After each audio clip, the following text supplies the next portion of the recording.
Papa Dudut. Sa lahat po ng mga nakatutok ngayon, huwag kalimutan na mag-like, mag-share at mag-subscribe. Isang magandang gabi sa inyong lahat at sa lahat ng mga listeners ng inyong napakagandang programa. Tawagin nyo na lamang po ako bilang Nino at sisimulan ko po ang kwento ko nang pumanaw ang aking dakilang ina. Namatay siya sa sakit kung saan ay nagbara ang dugo sa kanyang utak. Nang mamatay ang aking ina ay inuwi po namin ang kanyang labi sa probinsya namin sa Iloilo, Papa Dudut. Sobra akong nagdalamhati noon dahil mahal na mahal ko ang aking ina. Pero hindi ko akalain na pagdating ko sa Iloilo ay makikilala ko ang isang lalaking magiging bahagi ng buhay ko. Natatandaan ko na kamamatay pa lamang ng aking ina nang makilala ko si Mario. Pinakilala siya ng pinsang kong si Anita.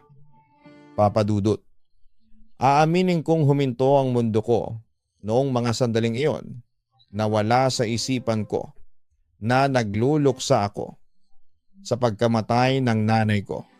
Paano ba naman kasi ay napakagwapo ng lalaking kaharap ko noon. Bukod pa doon, matangkad din siya, payat, ngunit maputi at makinis. Hindi ko maipaliwanag kung tatalon ba ako sa saya o bigla na lamang siyang hahalikan para bumalik sa bonggang araw ko. Simula noon, Papa Dudut, ay naging close na kami ni Mario at hindi ko alintana kahit na may boyfriend na ako noon. Basta kapag kasama ko si Mario ay kumpleto na ang araw ko. Samantala, isang araw ay nag-celebrate kami ng mansari ng boyfriend kong si Efren. Masaya naman akong kasama siya. Although that time ay hindi ko pa rin lubos na matanggal sa isipan ko si Mario. Kinilig naman ako sa panlilibre mo sa akin ngayon dito sa Sizzling House. Sabi ko kay Efren, Nino, ituring mong isa ito sa mga treats ko sa'yo. Gusto ko kasing magpasalamat sa'yo dahil kasama kita ngayon. Masaya at sincero na wika naman ni Efren sa akin. Nagpasalamat din ako sa kanya pero kinilig ako ng sobra. Nang magkatitigan kami, napansin naman ni Efren ang pamumula ng aking pisngi kaya tinanong niya ako tungkol doon. Ikaw kasi, kung makatitig ka, nakakakilig. Grabe, pakiramdam ko. Ang haba ng hair ko ngayon, pa-cute at kinikilig kong sagot naman sa kanya. Iakin na ang kamay mo, sabi niya sa akin. Siyempre, agad ko naman yung ibinigay. Hinawakan niya yon at dinama.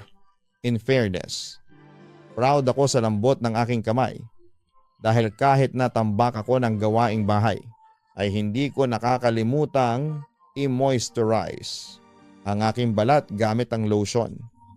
Lalo na ang aking mga kamay. Meron pala akong ibibigay sa iyo. Pagkatapos ay may dinukot siya mula sa bulsa ng kanyang polo shirt at doon ay nakita ko ang isang singsing. Para saan yan? Kunwari tanong ko pa sa kanya. Siyempre, para sa iyo. Simpleng sagot sa akin ni Efren at siya mismo ang nagsuot sa daliri ko ng singsing na regalo niya. Nasa tingin ko ay isang sterling silver. Efren, ang ganda. Uri ko sa kanyang ibinigay na regalo. Salamat. Total, matagal na tayong magkarelasyon. Dapat lang nabigyan kita nito. Simbolo yan ng pagmamahal ko sa iyo, ha? Pagpasensyahan mo na lang. Kung silver lang siya, ha? Sabi pa niya sa akin. Ano ka ba? Okay lang yun sa akin. Ang mahalaga. Ikaw ang nagbigay nito sa akin. Pag-appreciate ko naman sa ginawa niya bilang boyfriend ko. Mahal kita. Sincero niyang sabi sa akin. Pagkatapos, ako rin Efren, mahal din kita. Yun naman ang balik ko sa kanya. Papa Dudut, having Efren is one of my beautiful blessings. Sa totoo lang, ay hindi ko akalain na magkakaroon ako ng ganoong kasweet na boyfriend. Come on, isa akong Becky. Hindi naman ako kagwapuhan at hindi rin naman ako kagandahan. Pero sa kabila ng lahat, may isang lalaking naka-appreciate ng buong pagkatao ko at itrato pa ako ng isang tunay na babae. Yes, that time, alam kong magtatagal kami ng boyfriend ko dahil devoted talaga siya sa relationship namin. Samantala, naging magkaibigan din kami ni Mario. Madalas din niya akong inaayang lumabas para kumain at manood ng sine. Nandyan din siya palagi para samahan ako. Lalo na kapag nakakaramdam ako ng boredom o kung may problema ako. Tulad ni Efren. Trinato din ako ni Mario bilang kanyang special someone na siyang na-appreciate ko ng bongga. Pero ang akala ko, Papa Dudut, ay hanggang friendship lang kami ni Mario. Pero nagkamali ako dahil isang gabi, mayroon siyang ipinagtapat sa akin. Nino, bago sana tayo umuwi sa bahay ninyo, may sasabihin sana ako sa iyo, sabi niya sa akin. Habang pinapayungan niya ako pauwi dahil sobrang lakas noon ng ulan. Ano naman yun? Curious kong tanong sa kanya. Okay, actually, matagal ko nang gustong sabihin sa iyo pero nahihiya lang ako. Pagkatapos ay napalunok muna si Mario bago nagpatuloy. I love you, Nino. Siyempre, nagulat naman ako sa aking narinig. Ha? Talaga? Teka, baka ginugood time mo lang ako? Sabi ko sa kanya. Pero hindi tumawa si Mario, mamayang kaunti ay nilapit niya ang kanyang mukha sa akin at hinalikan niya ako sa labi. Nabitawan din niya ang payong, kaya nabasa kami noon sa ulan. Nababasa tayo ng ulan, sabi ko sa kanya. Wala akong pakialam kahit na maligo pa tayo sa ulan. Basta halikan mo lang ako. Pagkatapos noon ay nagpatuloy kami sa paghahalikan. Mahalin mo ako at sinasabi ko sa iyo, hindi ka magsisisi, sabi pa niya sa akin. Pagkatapos ng ilang minuto, oo, Mario, mahalin kita, sabi ko noon sa kanya. Alam kong hindi ko dapat yon sinabi sa kanya, pero nawala ako sa aking sarili noong mga sandaling iyon. Hindi ako makapaniwala noon sa naging eksena namin ni Mario na pwedeng ihalin tulad noon sa isang Korean drama. Sana all. Hindi ba, Papa Dudut? Mahal ko si Efren, pero mahal ko rin si Mario. Turn between two lovers ang drama ko noon. Hindi ko alam kung sino sa dalawa ang pipiliin ko. Dahil doon ay nagpasya na lamang ako na mahalin silang pareho. Sinagot ko si Mario at naging kami. Pero hindi niya alam ang tungkol kay Efren. Ganon din si Efren. Wala siyang alam kay Mario. Dahil kapag nalaman nila, sira ang beauty ko. Masaya naman kami ni Mario sa relasyon namin. Siya ang laging nagpapakumbaba kapag nag-aaway kami. Si Mario ang madalas umalalay sa akin. April 30, 2015 ay bumalik na ako sa Manila. That time ay tuloy pa rin ang relasyon namin ni Efren. Oo, Papa Dudut. Pinagsabay ko ang dalawang lalaki at aaminin kong nakaramdam ako ng kaunting kasiyahan sa puso ko. Dahil dalawang lalaki ang nagmamahal sa akin. Samantala, nag-celebrate kami ni Mario isang gabi. It was unforgettable and sweet. Ang saya-saya ko ng mga sandaling yon. Sana forever na tayong ganito. Natatandaan ko pang sinabi ko yon kay Mario. Tapos ay bumaling ako sa kanya at nagtanong, Babe, gaano mo ako kamahal? Bakit mo naman naitanong? Nagtataka niyang balik sa akin. Wala lang, curious lang ako. Dahil alam mo na, Becky ako. At maraming mas magagandang babae ang nagkalat ngayon. Ang mga lalaki ngayon. Kapag nakakita na ng mas magandang babae, sa karelasyon niya, sabi ko naman sa kanya, kahit na maraming babae dyan na umaaligid sa akin, ikaw lang ang mamahalin ko, Nino. Sa'yo lang kasi ako attracted. Paniniguro ni Mario sa akin.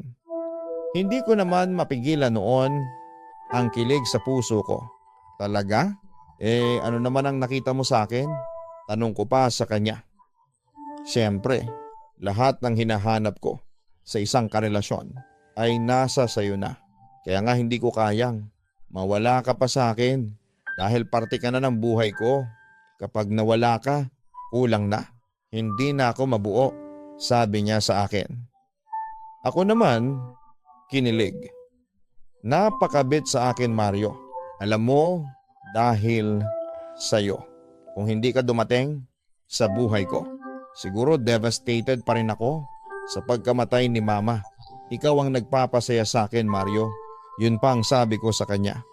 Forgetting Efren na isa rin sa mga nagpapasaya sa akin. Ikaw rin naman, Nino, dahil sa'yo. Kaya ako nabubuhay ngayon. Sincero niyang tugon. Napangiti ako at medyo napahagikik. Sus, ang cheesy natin ha, una ko. Agad naman niyang dinugtungan. Cheesy, pero totoo, Papa Dudut. Sa tuwing kasama ko si Mario, ay aaminin kong nakakalimutan ko si Efren. Aaminin kong medyo lumalamlam ang relasyon namin. Dahil na rin sa mas focus ako noon kay Mario. Sa kabilang banda ay hindi naman siguro si Efren, pero naging malulungkutin na siya. Na siya ko namang kinabahala. Nino, wala ka ba talagang pinalit sa akin? Seryoso niyang tanong sa akin. Sa totoo lang ay kinakabahan ako. Noong marinig ko yon, bakit mo naman naitanong yon? Wala ka na bang tiwala sa akin? Sabi ko sa kanya. Hindi naman, baka kasi nagsasawa ka na sa akin. May halong pangamba ang boses niya nang sabihin niya yon sa akin. Bakit naman ako magsasawa sa iyo? Hindi ka naman pagkain para pagsawaan ko. Basta Efren, maniwala ka, hindi kita pagpapalit. Kahit kanino mang lalaki, ang sabi ko. Pero aaminin kong nakaramdam ako ng panghihilakbot dahil alam kong hindi yun totoo. Sino si Mario? Maya-maya. Diretso ang tanong niya sa akin. Ha? Kunwari patay mali siya pa ako ng mga sandaling yon. Narinig ko lang kina Anita. Tapos nabanggit din ng pamangkin mong sina Vinny at Kiko. Sino siya? Usisa niya sa akin. Wala, kaibigan ko lang siya. Friend yon ni Anita. Yon ang palusot ko sa kanya. Becky, tila nanunuri pa niyang tanong sa akin. Tumango lamang ako bilang sagot. Huwag na natin siyang pag-usapan. Teka, bakit bigla kang natahimik? Huwag mong sabihin sa akin na nagsiselos ka? Tanong ko pa kay Efren. Nang mapansin kong parang malalim ang kanyang iniisip. Naku, hindi ah. Bakit naman ako magsiselos? Kung Becky naman siya, walang dahilan para magselos ako. Yun na ang huling sinabi sa akin ni Efren ng araw na iyon. Dahil tumahimik na siya for the rest of the day. Papa Dudut. Alam kong marami ang magsasabi na mali ang ginawa ko. Pero nangyari na. Dalawang gwapong lalaki ang nagmahal sa akin at masarap talaga sa pakiramdam at pinasinungalingan ko ang kasabihan na hindi mo kayang magmahal ng dalawang tao ng sabay dahil nagawa ko silang mahalin ng pantay. Yun lang. Alam kong panandalian lamang ito. Kaya palagi ko ring idinadaan noon sa Diyos na sana'y tulungan niya ako magdesisyon sa huli kung sino sa dalawa ang dapat kong piliin at mahalin, Papa Dudut. Ako na siguro ang pinakamagandang Becky sa buong universe. dahil dalawang napakagwapong lalaki ang nagmamahal sa akin. Oo, minahal ko silang pareho at naramdaman ko naman sa kanila na tapat silang magmahal sa akin. Pero minsan ay dumarating din ako sa puntong nakakonsensya din ako hanggang sa isang araw. Pinabingi na ako sa katahimikan mo, Ninong. Bakit ba? May problema ka ba sa akin? Usisa ni Efren sa akin.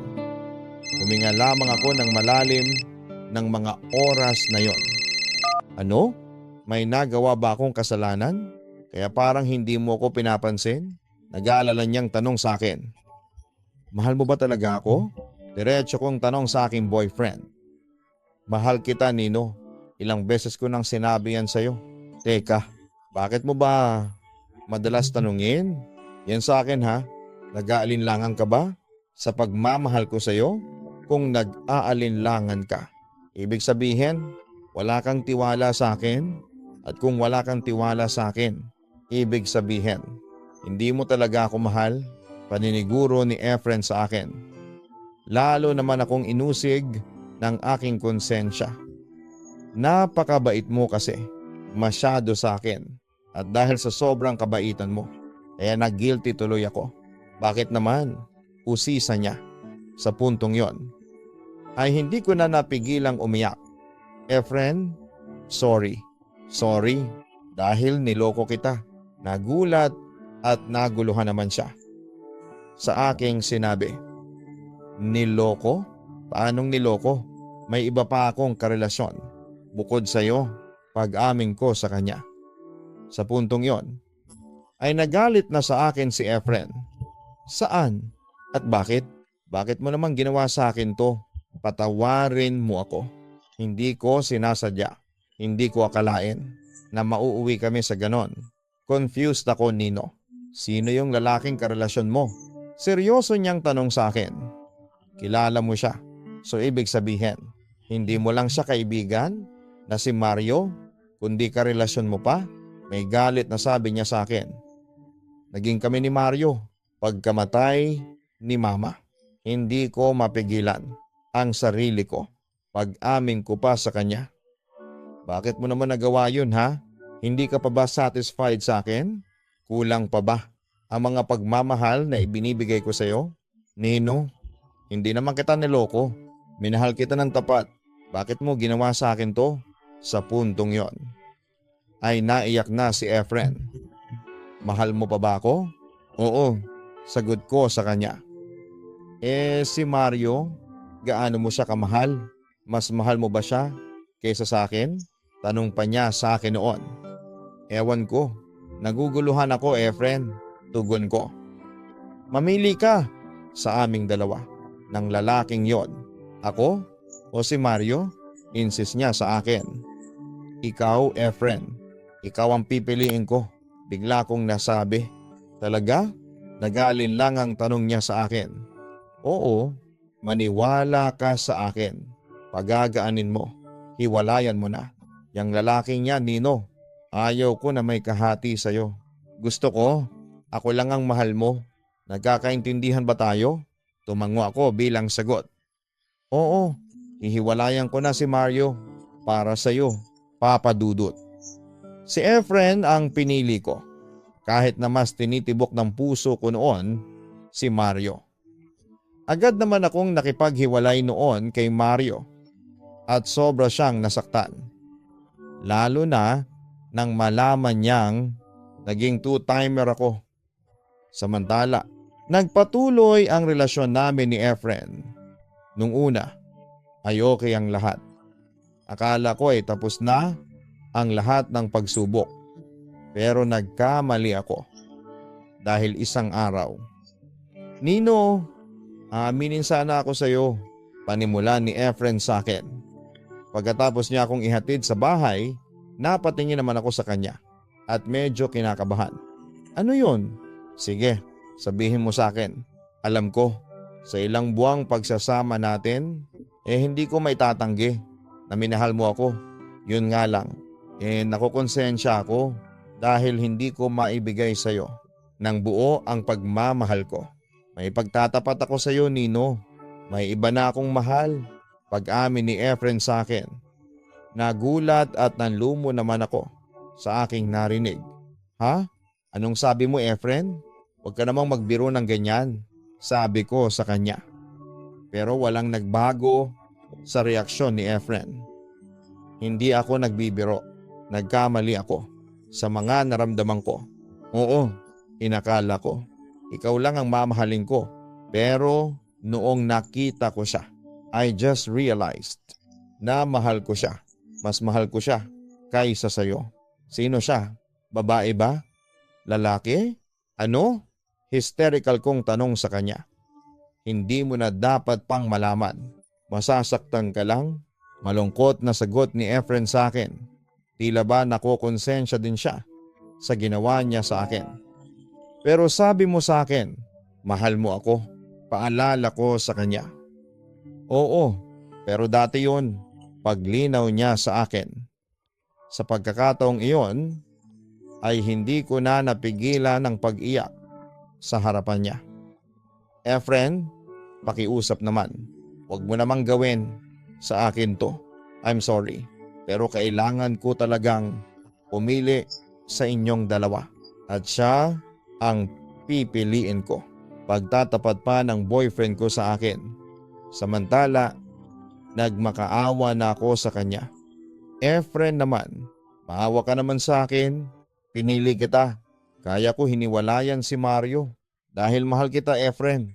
Ikaw lang ang buhay ko. Hindi ko kakayanin na mawala ka sa akin. Sandali, baka naman gumaganti ka lang sa akin ha. Kasi naging two-timer ako dati. Umiling siya. Para pabulaanan ng aking sinabi. Hindi ako gumaganti sa'yo. Tipid niyang sagot sa akin. Bakit mo ginawa sa akin to? Halos magwala na ako sa harapan niya.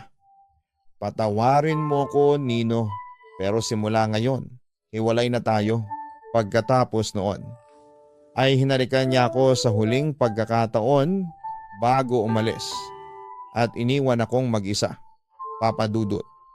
Sobra akong nagsisisi sa ginawa kong pamamangka sa dalawang ilog.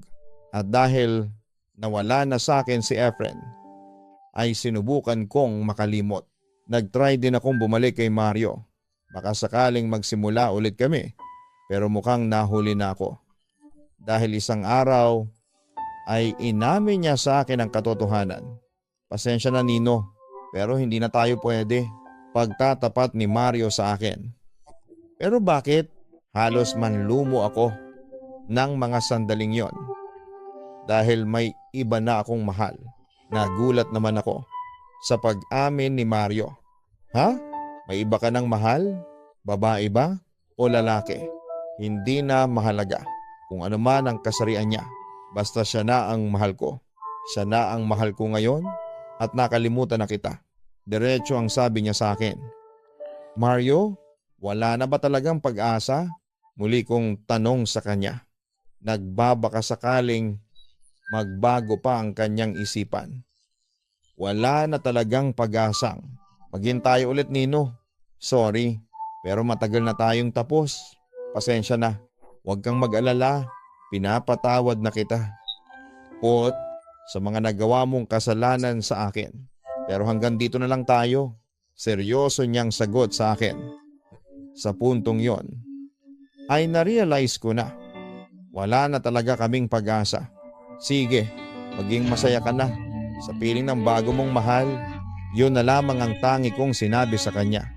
Bago ko siya iniwan. Pag-uwi sa bahay, ay agad kong iniyak yon. Masakit. Para akong mababaliw. Pero wala akong ibang masisisi, kundi ang sarili ko.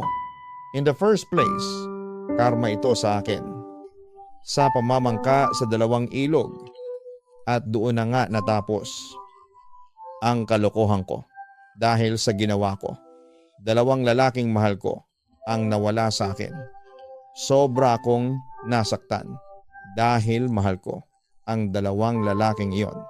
Lalo na si Mario. Pero hindi ko na sila maibabalik pa.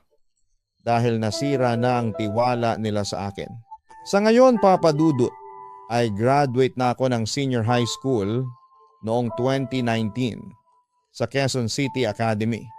At tungkol naman sa love life ko ay 0 pa rin ako hanggang ngayon. Nasa stage pa rin ako ng acceptance at medyo naiibsa na. Ang sakit na nangyari sa akin, Papa Dudut. Marami akong natutunan sa buhay at isa na roon ang katapatan at huwag paglaruan ang pag-ibig. Yan na muna ang ibabahagi ko, Papa Dudut, at sana'y mabasa nyo ito. Matagal ko na kasing kinikimkim ang kwentong ito at ngayon ay handa na akong ibahagi ito sa mga avid listeners ninyo. Kasama nyo ako. God bless at more power sa inyong programa. Lubos na gumagalang at nagpapasalamat, Nino. Yan ang napapala. Kapag ikaw ay naging two-timer, alam natin na iisa lang ang kayang mahalin ng ating puso kung naguguluhan ka. Dahil dalawa silang special sa'yo. Suriin mong mabuti ang iyong nararamdaman. Siguradong merong isa na mananaig diyan.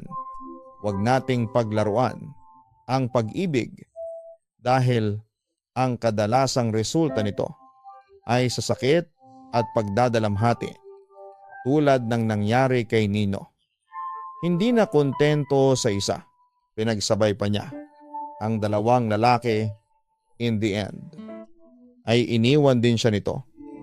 Mga ka-online, sana'y irespeto natin ang konsepto ng pag-ibig.